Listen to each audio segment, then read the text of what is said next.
Welcome to the Courageous Entrepreneur Show.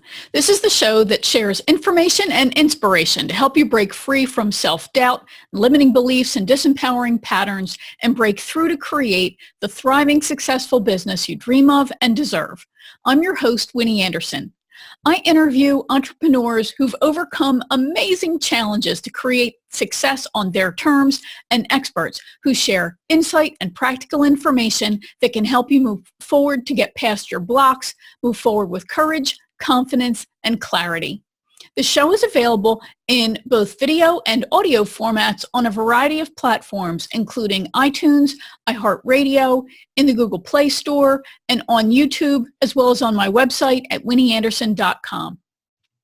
You know, one of the toughest parts of being self-employed is actually getting clients, right? Whether we go to mixers, conferences, lunches, dinners, or use video to market ourselves and our services, we're putting ourselves out there, and we can feel really exposed and judged when we're doing all that. And of course, that's because we are, to a large degree, right? That's what humans do. We look, listen, and react. This fact can make us so nervous that we actually hold ourselves back. Or we can embrace it, develop our voice and point of view, and be our genuine selves and leverage that to attract the clients that really want to work with us and that we would most enjoy working with and who can we can best serve. Of course, that's all easier said than done sometimes, right? That's why I wanted to have today's guest on the show. Valerie Sokolosky is a former broadcaster, voiceover artist, and professional speaker who moved into a career in training and coaching, and she's been running her successful Dallas, Texas-based firm, Valerie and Company, for over 30 years now. Valerie is the author of 8 leadership books and was featured in the Wall Street Journal as having one of the first executive coaching practices in the country.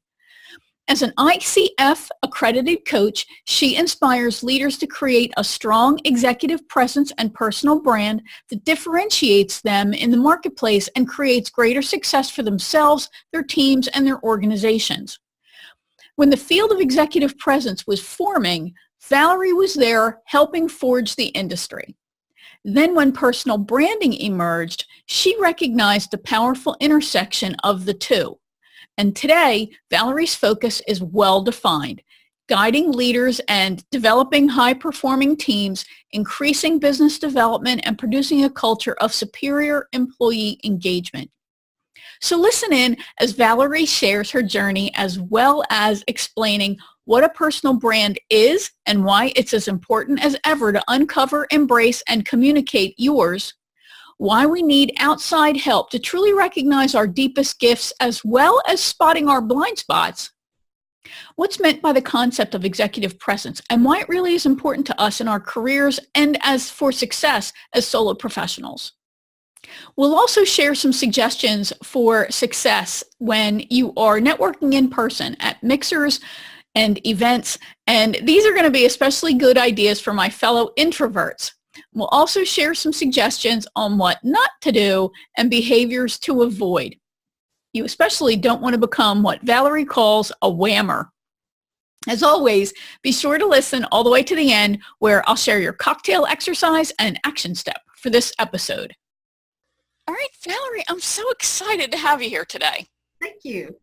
So let's start, first of all, with a brief history of your company, because is it this year that you celebrate your 30 years in existence? Ooh, I hate for you to tell how many years. A lot of years. That's right, a It's lot. actually over 30. Well, what's really amazing is that, I mean, you're only, 40? So you started when you were 39. Thank you, Winnie. a child prodigy. So I would like to let everybody hear how you made this journey, because I know very well how competitive the corporate training environment really is. Mm-hmm. So how did you get started, and how did you, in a nutshell, how did you build it? Well, let me start by sharing with your listeners that if I had at the time felt like I had to have a definite plan for exactly what it would look like today, forget about it. Yeah. So I just knew to do something Mm-hmm. And so I did. It actually, Winnie, started because I had a broadcasting career. So I hosted radio and television shows. And then I met my wonderful husband, I'm still married to, same one. And he joined IBM. Well, that means I've been moved. And so we did. For about 15 years, we moved probably at least every other year. Wow. So at that point in my career and at that time of women being in business, you didn't keep your career. You did give it up for your husband. And I was more than happy to do that because I thought, well, broadcasting, I can do that along the way, which I did. We'd move from city to city and I'd maybe do some commercials or voiceovers, or I'd do a stint on broadcast. So I kind of kept my finger in the pot, if you will. But at that time, we had 3 children, at one point under 4. And so I was a busy mom. But I kept my finger in the pot. I did, doing those things. And so when we finally settled in Dallas, Texas, we decided that that's where we would put down our roots. And I got itchy feet, Winnie. I just kind of like, I wanted to do something a little more. And I felt comfortable in doing that. The children were certainly older now, and I could begin doing something. Well, what could I do? I was never afraid of speaking, and so I joined National Speakers Association and got on the circuit as doing speaking engagements. The topic was always professionalism in the workplace. And that came out because at one point I owned a modeling and charm school. And so I began from that writing personal development programs for business schools. So I thought, well, I can talk on that topic, and that's the ocean, right? Professionalism. I mean, it's how you look, act, walk, talk, and are, which is still my focus, the whole thing. And that led to my first corporate client. An HR man from Motorola heard me speak, and he called and he said, could you come into Motorola and do something like what you spoke on? Well, if I have an expertise or I think I could figure it out, I'll always say yes and then figure it out. So I said yes.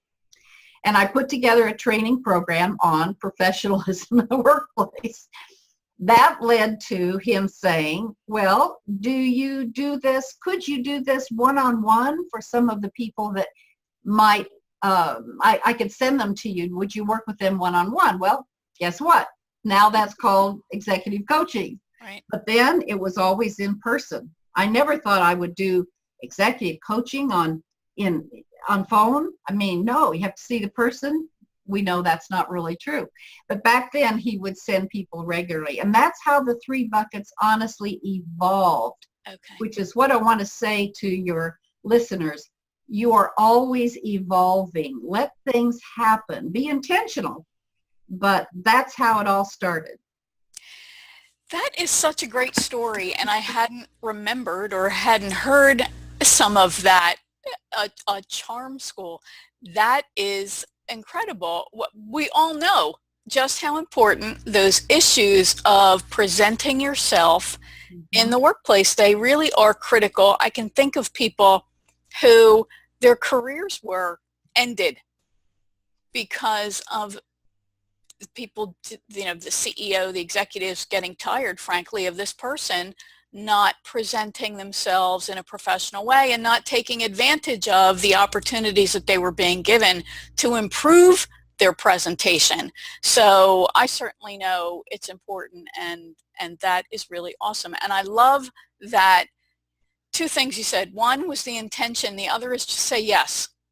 And I think we doubt ourselves so tremendously. And I've been thinking a lot about this issue of intention and how it matches up with goals. We have one, that's the goal I want to reach. But really, maybe the intention is the better thing to be firm about rather than the goal, because sometimes, I mean, you didn't know that, you didn't start out thinking, I'm going to do corporate training. That wasn't it. But the intention was to build a business and a practice for you. That's very true, Winnie. And unfortunately, there are too many statistics, particularly for women, that say we are hesitant to step up, Right. that we feel like we have to earn the right and all of that. And if you stay in that mode, you will stay unintentional and self-confidence will just dwindle. Yeah. So I totally agree with you. Step out one step at a time. Be absolutely the best at what that step is and build on it.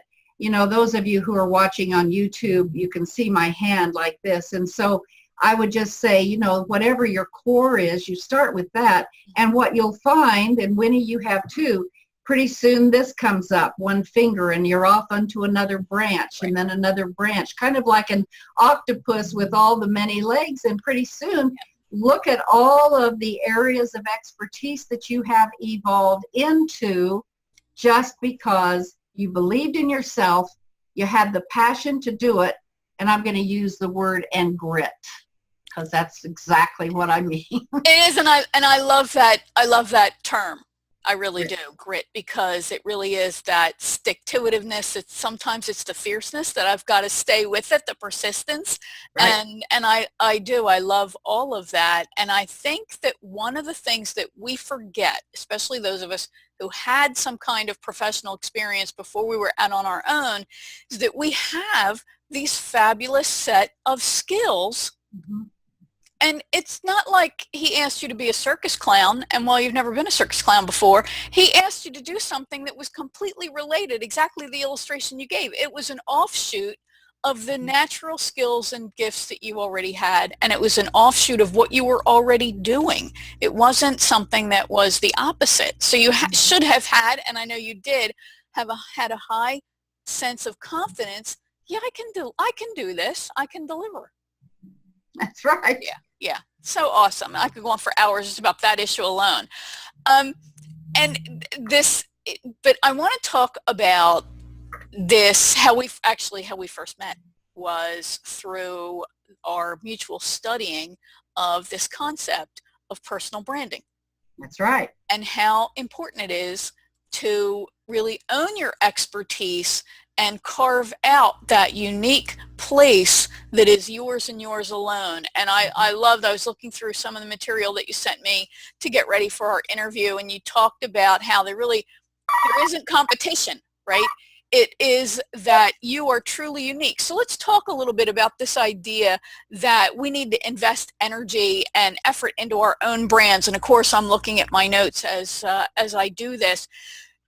I remember seeing that legendary article by Tom Peters, that one from Fast Company, where he talked about, I think it was called The Brand Called You, and how powerful an idea this was, and such a unique take on presenting yourself. Sometimes I read things now that poo-poo that idea, that, oh, you know, don't waste your time on that. And then others I read that, oh, bang the drum and you really do need to do that. So can you talk about this a little bit, this push-pull of the concept, and, you know, give us your take on it? I certainly can, because I live it every single day. When I was with you, Winnie, early on, and I think I was probably in the second or third at the most, least, class that was given by William Arruda, who's now known for personal branding. And what drew me to it was the fact that I recognized, yes, by that time I had the expertise as professional presence, executive presence, I now say, because doesn't everyone want to be an executive, right? Exactly, yes. I then realized that, all right, well, personal branding, what is that? I mean, isn't that presence, and isn't presence branding? And as William told me, and I just really started owning it, he said, Valerie, you're the only person I know of all the thousands of people that I've trained that see how to merge the two together. So here's what I will say. I recognize that one is internal, one is external, and it needs both. You need both to be successful. Mm-hmm. So You can have a great presence. You walk in a room and someone says, wow, that person really shows presence. But if that person isn't very clear about their personal brand, which is very simply at your very core, who are you and what's important to you? Okay, we all get that. But here's the thing maybe people don't get. What about your strengths and attributes as a person are currently now, as you have your goals, helping you reach your goals? You might have, let's say, 15 wonderfulnesses about you, talent, skills, all of that. But right now, which ones are you going to muscle up that are going to help you the most? So uncovering down to that granular part is really what the process of personal branding is. And then, of course, once you're clear on that and you've got your own kind of mission statement, you know what differentiates you from kind of sort of everybody else that does kind of sort of what you do. Then, of course, the branding process that you and I went through is helping our clients understand now, what do we do with that information? How do we bring visibility to our brand and to us and to the things we offer and want to offer as entrepreneurs? And come up with the tactical part then, which is also part of branding. So all of that, the branding part is the internal. The presence is how you show up. You can show up without knowing your brand and you only have half the story. Or you can have a strong sense of your brand and not show up very well. And again, you only have half the story. So I put the two together. And today, that's what I'm really focusing on in every aspect of the work, whether it's training, development, or speaking.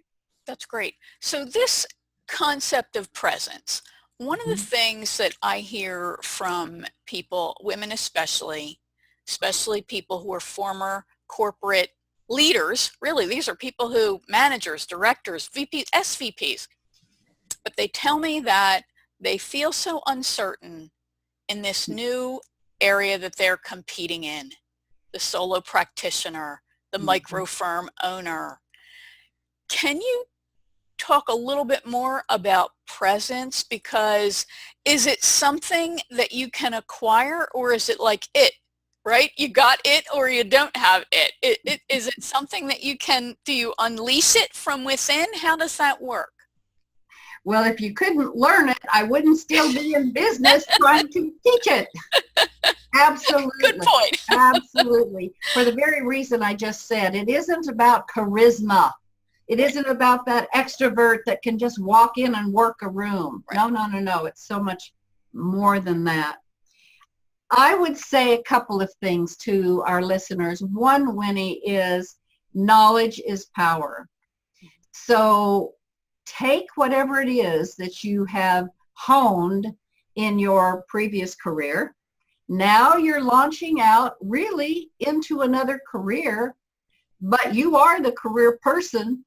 So whatever you were doing so well back there, you're bringing to the forefront, and own that and recognize what those success factors were in your previous career. What are you going to take with you now that will help you reach the goal of being an solopreneur or an entrepreneur in whatever area that you choose to do it? Having said that, knowledge is power. That means always learn. What's competition? Look at what people are doing that might be similar to what you want to do. Mm-hmm. Always add more tools. There's not a year go by that I don't add an assessment or a learning or a recertification or a certification or a book that's been recommended. Always learn. And as you do, and then share your learning with your clients, the more you do that, the more you'll recognize your self-confidence is growing, because you now know that you know that you know. Yeah. So step by step, just get out there and recognize that you have a point of view. You do. Now, what is it? And when you know what it is, your point of view, something you feel so strongly about because you've experienced it, or you have seen it, or you have observed it from other people. What is it about different areas that is a point of view you can feel strongly enough to say, well, actually, that's one perspective. What I found is blah, blah, blah. And so find ways to share your point of view, both online, on LinkedIn in particular, and in person, and with your clients. Yeah, yeah, outstanding. A big amen on that one. And I think that from what I've seen is, and I've certainly struggled with this myself, is there this, how do I say it? Is it a lack of awareness?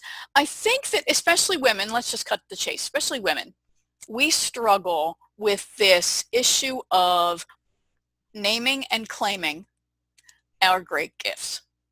We do. We're told, you don't want to be bossy, right? I heard that on a regular basis when I was a little kid, don't be bossy. And now, of course, there's that great Sheryl Sandberg line that she wants every little girl to hear, that they're going to be a great leader, not that they're bossy. I know I'm paraphrasing, but you know what the point of that is. Mm-hmm. So can you talk a little bit about how we can uncover our own brand so that we can then start to work towards owning that? I will say very emphatically that I really don't think someone can do it on their own.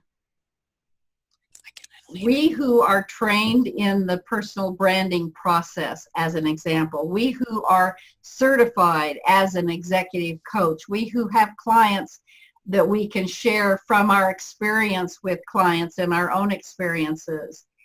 It takes a coach to help someone uncover all of the things about them that are going to be so useful now in their new career. Yeah. And that's why, frankly, Winnie, we coaches have coaches. We believe that you can't see everything in the forest because there's way too many trees. And you're a tree in your forest. You can only see the perspective of your own minuscule world.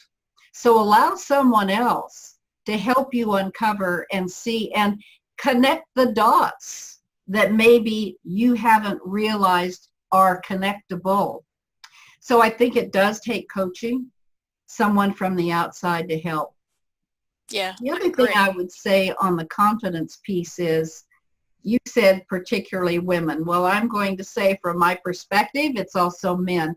I've never met anyone, unless they're narcissists, who don't at some point in their career or in some point in their life start questioning, having a little lack of self-confidence.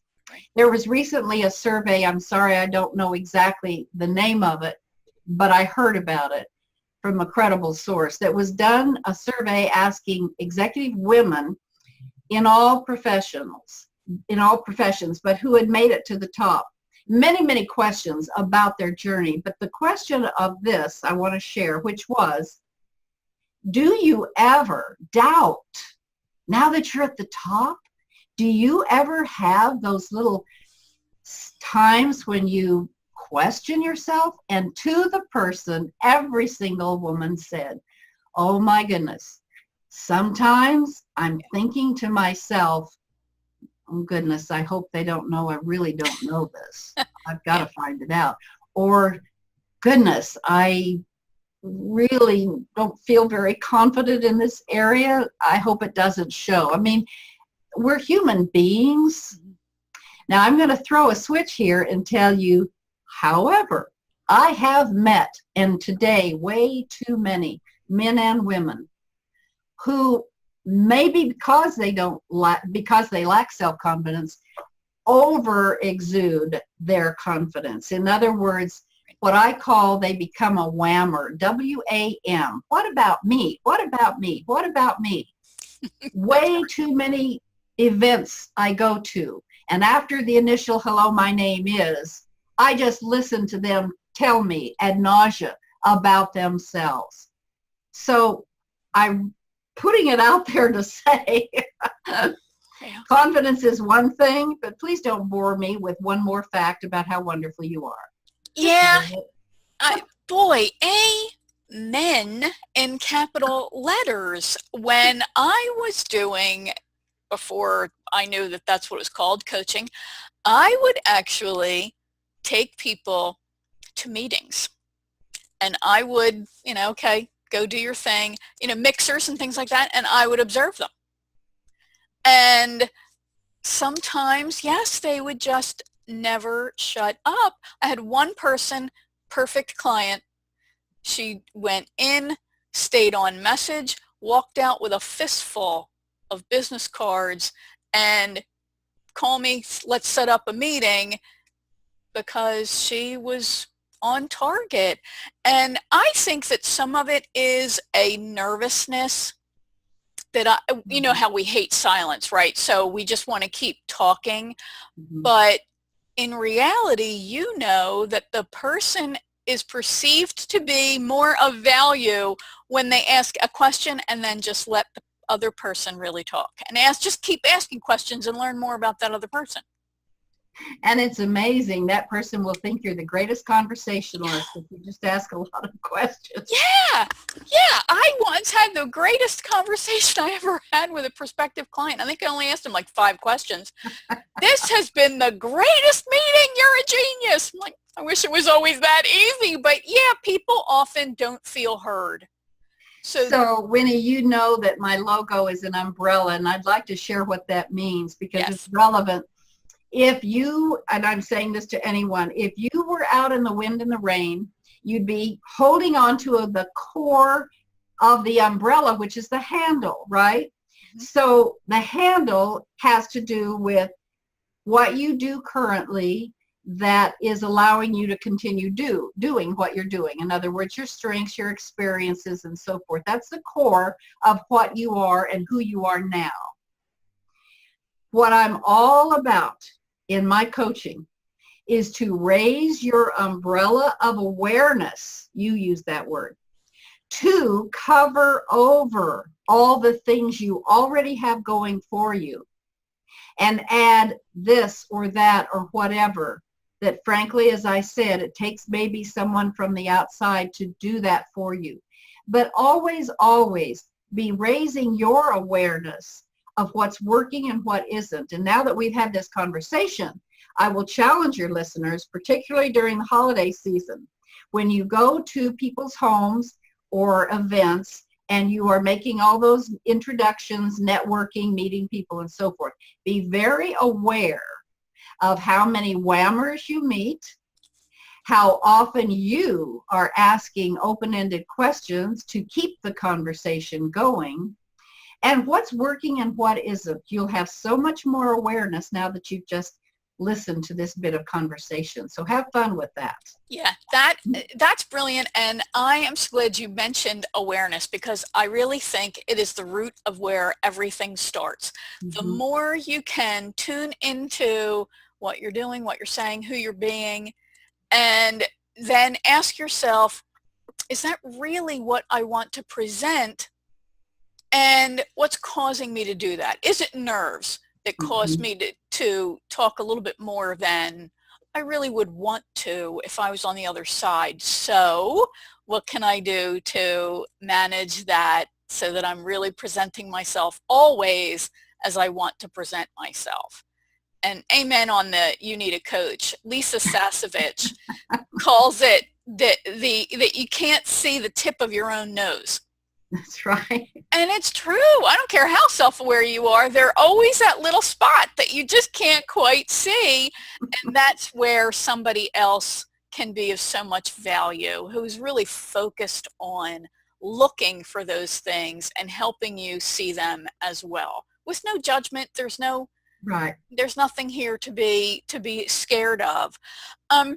So let's talk a little bit then about that physical presence, because of course there's all of the woe is me, I'm hideous, I like you should have a bag on your head or something. I mean, can you talk a little bit, which always kills me, because of course, I mean, really, you're not Medusa. I mean, what's going on here?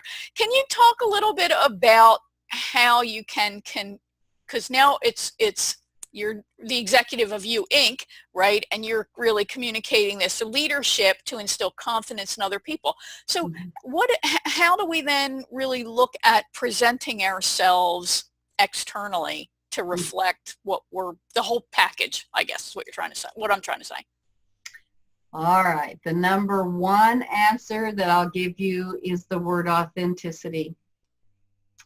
Just be real. And that sounds so simple, but there are statistics that say, the last research I found was that only 50%, in the United States, only 50% of people who work come from a place of authenticity. And when I'm in front of an audience, I will say, how many of you agree with that? Or how many of you are surprised at that? Most people will say, I'm not surprised. Yeah. And then the next question is, why might that be? Answers that I get typically are, well, I think I should be this way, or I think I'm expected to act a certain way or to be a certain way. Well, you know what? God don't make no junk, and he made you. But don't try to be someone you're not, because if you've ever tried that, I tried it for about 2 weeks when I entered college. I thought, oh, yay, I can be anybody I want. And I tried to change. Now, it didn't work at all. And not only that, Winnie, but people know it. They just know it. So just show up in front of people, whether it's a client, a prospect. Think about your previous career.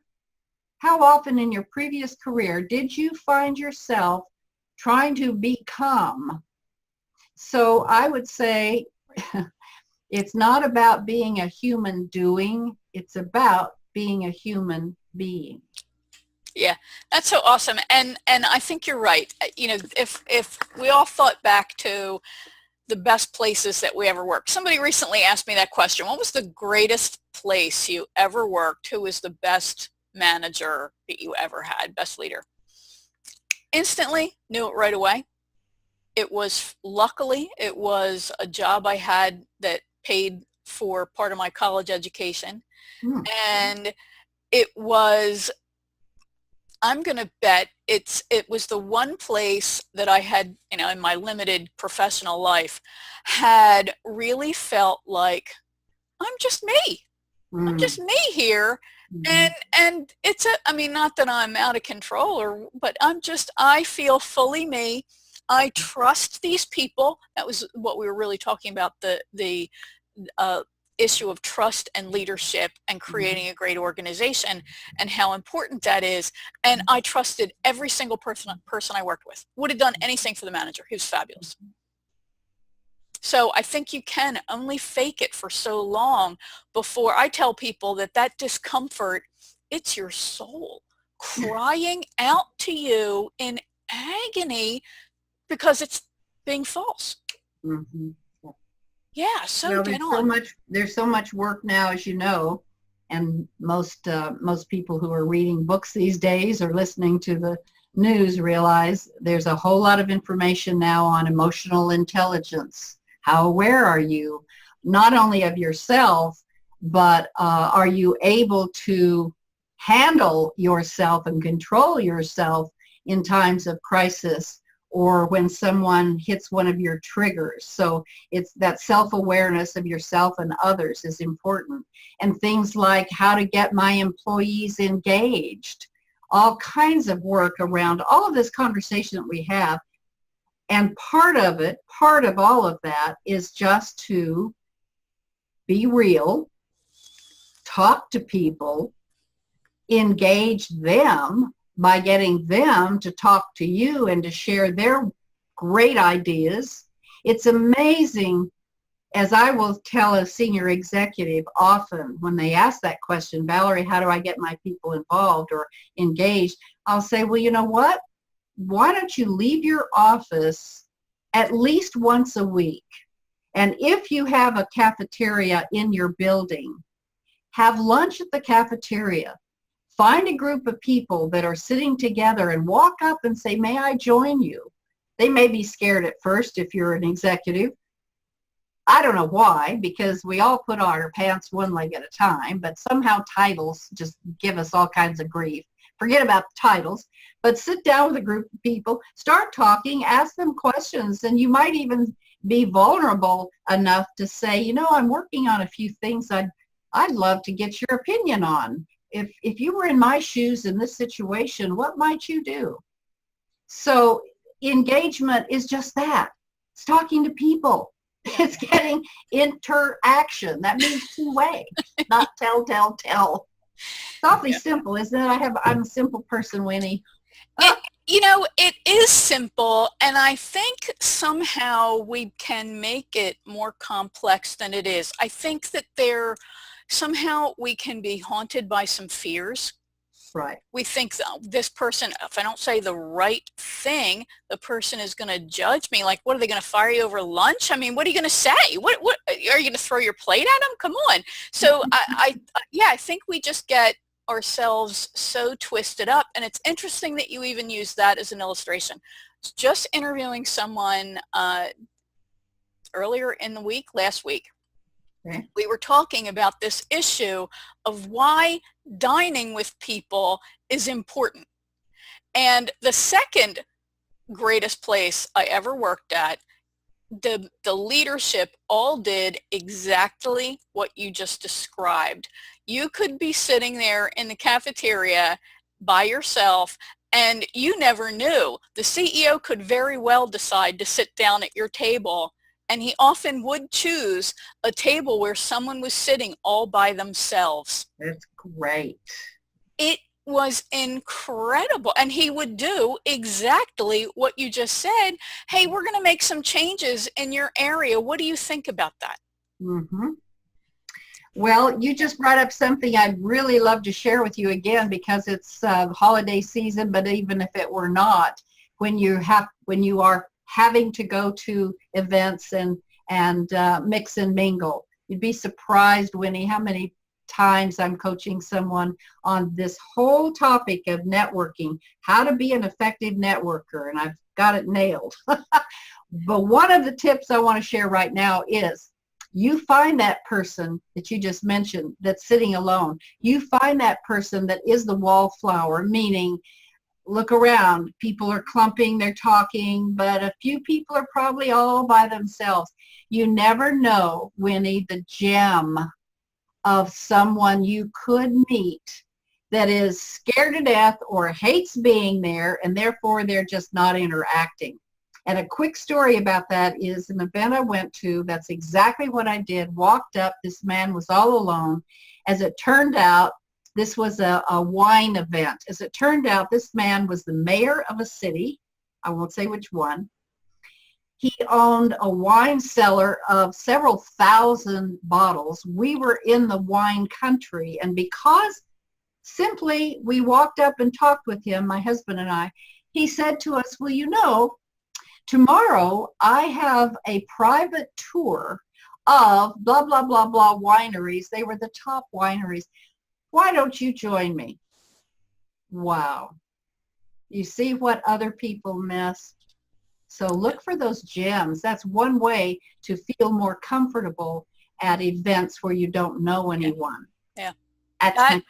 What a great story. And yeah, there are introverts who may not know. This might be their first event, because the holiday event, and we are recording this around the start of the holiday period, there are all these events, and people who don't normally go to mixers or things like that, this may be their first time. So they may not have some of the connections, or, oh, I know you when I saw you a couple of months ago. Mm-hmm. So yeah, I look at it really as be kind, right? Mm-hmm. Be kind.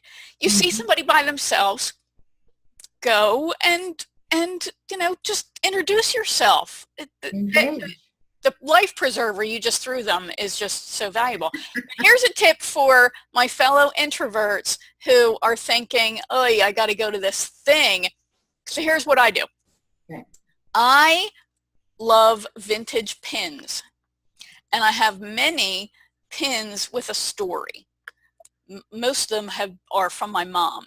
or my grandmother. So when I'm going to something and I feel like I'm a little nervous, I don't know people or something, or maybe it's a new area that I'm going in, I will wear something purposely, because most of the time, at least a woman will say, wow, that's a great pin. But I've even have men say, that pin is beautiful. Does it have a story? And then that gives me a chance to talk about the pin, and I'm not talking about myself. That's a great tip. Wow, the listeners are getting all kinds of good tips, right? And one last Love thing, that. one last one is I am a huge Sherlock Holmes fan, as you can tell from Holmes sitting behind me here. I actually have this fabulous handbag that was made out of a book. So it's gorgeous. It was the complete works of Sherlock Holmes. So it was this vintage book with a beautiful leather cover, and the person turned it into a handbag. So there's no way I'm walking into an event and somebody is not going to say, where the heck did you get that handbag? So it's a way to ease into a conversation, and it's not, the pressure isn't on me. Great idea. Get a Love great bag. that. Yeah, so great handbag. So to kind of wrap this up, we're so much business is now done online. I mean, we met through, really, it was an email chat line that we were in through the old Yahoo groups that we were in. We sound like dinosaurs now, but that's really wasn't that long ago, right? That's how you communicated. But we know we're doing this through video, and so much of business is done through video, and there's a lot of nerves around being on video and audio as well. Any tips, especially from a very well-experienced broadcaster, that you can share with us about being more comfortable on video? Absolutely. Absolutely. Well, I said knowledge is power. So for sure, I would learn whatever skills you feel a little bit inept in. If it's your voice, if it's communicating clearly and succinctly, if it's your body language, whatever, good, strong presentation skills really does help. In the work that I do in presentation skills, it's often just for that very purpose, Winnie, which is I need to be on camera for the company at these times and that times, or I need to do something on social media on behalf of or you solopreneurs and entrepreneurs, you will have to do this. I would say that besides getting the skills and feeling a little bit more comfortable, just realize that most people who get in front of a camera still feel a little angst. I'll speak for myself. After 30 years of getting in front of audiences, if I ever get to the point where I just feel like I'm going to go in and nail it, you know what, Winnie? I think I'll lose my edge. So I think a little uncomfortableness is okay, but know how to do it. And then don't get so hung up on, oh my gosh, I have to look just right. And well, what if they don't like the colors I'm wearing, or what should I wear? Practice in your living room, in your office, I don't care where. Just turn that little iPhone that's wonderful right now, put it on a stand, video yourself, and just keep watching and listening and hone it until you feel like you can put it out there.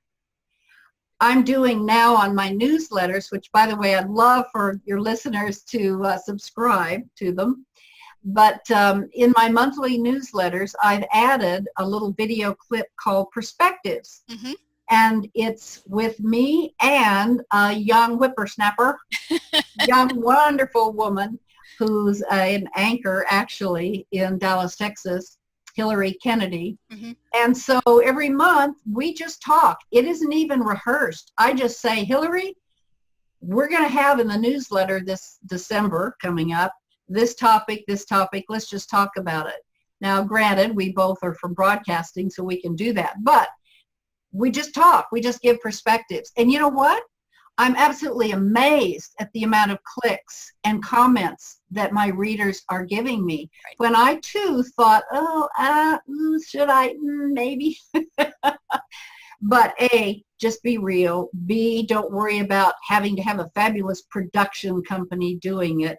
Just start, but have something intentionally with your point of view to say that's relevant and compelling. Otherwise, don't even do it. Yeah, that's really super great advice. And one great tip I will share is that Facebook Live, assuming you all have a Facebook page, and I'm sure you do, Facebook Lives can now be private. When I started, they didn't, you didn't have that as an option. So you can just turn on that camera and you can and ah and stumble all over things until you just get, and then delete until you really feel more confident, and then just let it rip. Really. I think that when I was in college, the best investment that I ever made, 2 semesters of public speaking. Right. It was awful. It was just the worst year ever because you had to write a speech every week, right? So it's that stress of managing your time to write the speech and then getting ready to deliver it. But I am so happy that I forced myself to do that because it's really, I think it was what set me up for success in a career that then started to demand more and more of my speaking ability, whether it was in front of clients making presentations or conducting interviews of applicants or when I got into corporate training. So really it's a skill that I think will never let you down once you get it. Serve you well forever. It really will. Yeah. Valerie, I can't thank you enough for spending time with me today. It's always so great to catch up with you and so great to actually get to see you for a change because we usually talk on phone or email. So can you just share with everyone how they can get more Valerie and get more in touch with you? That's kind. Well, sure. I think the 2 main places to learn more and to connect with me would be obviously my website, which is my name. I didn't know what the company would be when it grew up. So I had a friend that had an ad agency and it was Snyder and Associates. So I thought, okay, Valerie and Company, I'm stuck. The website is Valerie and Company, all spelled out, .com. And then I would go to my LinkedIn, which is Valerie Sokolosky. I know you'll have to spell that. And that's where you'll hear more of my voice. And then if you would like to subscribe to the monthly newsletter, it's a quick read. That's on the website, and you can click and do that. And I'd love to have any of your listeners read more as I post. And I would encourage you to do that. This has been fun. And one final note, I just want to say to the listeners, just get out there and do this. Obviously, you're listening to this broadcast or you're watching it because you're interested in doing what Winnie has done and what I've done. And the world needs more of individuals who can take ownership of your life and get out there and share something with others that they couldn't get anywhere else. So I really encourage you, just get out and do it. And if you need any help, you can get all kinds of resources online from Winnie, from me, and all sorts of places. But start. Yeah. Amen. Amen. So well said. And of course, we'll have links to everything in the show notes. You'll be able to get a hold of Valerie by going right to the episode in the show notes there. And I will also have a link to Valerie's author profile on Amazon because she's got some really great books. And you definitely want to pick up more than one of them. So thanks again, Valerie. You're so welcome. Thank you, Winnie. Valerie is such a great person. I love talking to her. I hope you found that useful. And if you did, please share it with your communities, clients, and colleagues. And please leave a positive review for it on the platform where you consumed it. Those positive reviews are very important because, of course, they help other people decide to listen to the show and to a specific episode. And they're also really important on platforms like iTunes because they help the show get better traction on those platforms and get found easier by people just like you. So remember, you can subscribe to the show on iTunes, iHeartRadio, in the Google Play Store, and you can watch the video interview on YouTube. You can listen to the episodes on my site at winnieanderson.com. When you subscribe on my website, you'll get episodes delivered to your inbox along with information, tips, and resources to help you break free from self-doubt, limiting beliefs, and disempowering patterns and break through to create the joyful, thriving, successful business you dream of and deserve by positioning and pre-selling yourself as the trusted advisor that you are. All right, so your cocktail exercise. That's, of course, what I call a reflection exercise. No alcohol needs to be involved, but this is the kind of thing where I imagine you sitting back, stroking your chin, and thinking big thoughts. So I want you to think about the experts that you consult with or that you work with. Why did you choose them? And then why do you continue to work with them? Why do you refer them? What about their image and their overall presence instills confidence in you and in others? Sure, there are those outliers or eccentric experts whose appearance is out of sync with their profession, but they're rare. Now I want you to think about your own image and what you want to convey to others. Those of us who work and market in the online universe have even more to think about. People are not just taking, your presence into consideration, but they often start at your website and they take your whole web presence into consideration. And you want to convey leadership, that you are a confident person, that you have, you are a great thinker, that you have big ideas, and that you really are an expert in the area. We all want to work with people who are experts. But people have amazingly short attention spans and are in a hurry. So they give your site not much more than really a passing glance, a few seconds, unless it can really grab attention and communicate your message quickly. And then, of course, there's you. I had no pictures of myself on my website because I hate having my picture taken. But friends started telling me that I really had to get past that. And frankly, they were right. So are there up-to-date pictures on your website, and are there enough of them? And by up-to-date, have they been taken in the last few years? So start thinking about what you most want to be known for and what words you want people to use when they describe you. All right, so now it's time for your action step. This is actually a few steps. So first, I want you to examine your web presence, right? See if what's online is consistent with what you want to communicate, with that vibe you want to get out there. That's part of this whole impact and influence that's tied to your overall presence. That's really what Valerie's talking about. So start with those pictures. Make sure your headshots are all professional looking and that they've been updated in the last couple of years. Like I said, if your hairstyle or color has drastically changed, then it's probably time for an update. Next is to look at your website. Is it clean and simple to read and navigate? By clean, I mean, is there a lot of white space? Is it easy to read? Is it modern looking? Or does it have this feel that says, this is so 1990s? Is there, like I said, lots of white space, and does it communicate a very clear point of view? So your language needs to be very clear and communicate to a very specific audience. Now, when you're on camera, are you communicating a professional image? It takes good lighting. That's, job number one, good lighting.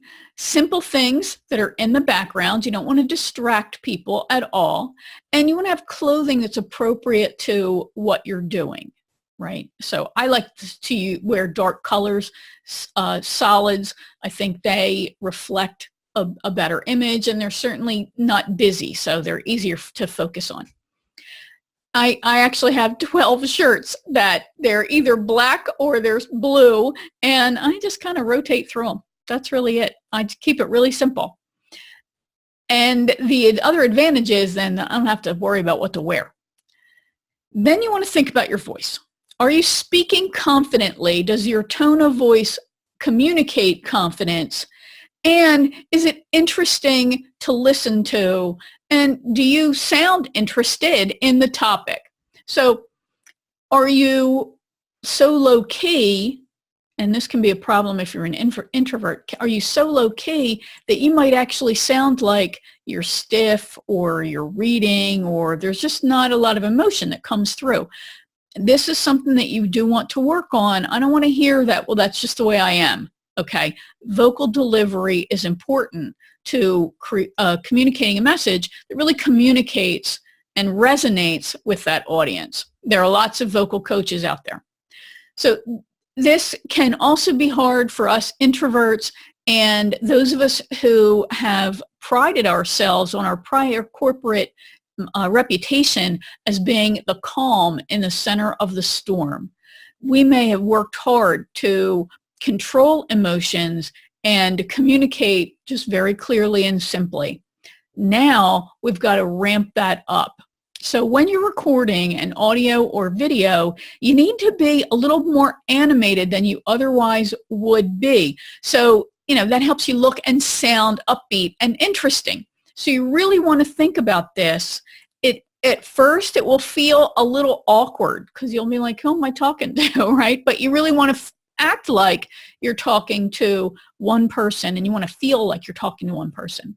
So this is where joining a group like Toastmasters or taking a public speaking course or even taking an acting course can actually help you. Remember, this stuff isn't about attractiveness, and that's the problem that we get into. Problem is when we start judging ourselves around issues of beauty, and we find ourselves lacking in that department. And then that allows those feelings of I'm not enough, I'm not worthy to get in the way of putting ourselves out there and really communicating with confidence so we inspire feelings of confidence in our audience. Thanks for tuning in to the Courageous Entrepreneur Show. Remember, you deserve all the success you dream of.